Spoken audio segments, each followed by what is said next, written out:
বিসমিল্লাহির রহমানির রহিম। ঈদ মোবারক। প্রিয় দেশবাসী, আসসালামু আলাইকুম।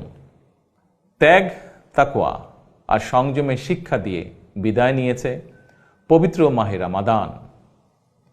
মাসব্যাপী সিয়াম সাধনার পর মুসলিম উম্মার বিশ্বজনীন ঐক্য, সংহতি, সহমর্মিতা এবং অনাবিল আনন্দের বার্তা নিয়ে এলো পবিত্র ঈদ উল ফিতর। প্রতিটি ঘরে, প্রতিটি পরিবারে ঈদ আনন্দ পৌঁছে যাক সকলের তরে। আসুন আমরা রমাদানের আদর্শে উদ্বুদ্ধ হয়ে একে অপরের সঙ্গে পবিত্র ঈদ আনন্দ ভাগাভাগি করে নেই।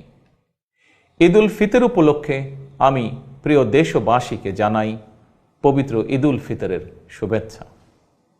বাংলাদেশ সহ বিশ্ব মুসলিম উম্মার প্রতি জানাই আন্তরিক অভিনন্দন ও মোবারকবাদ।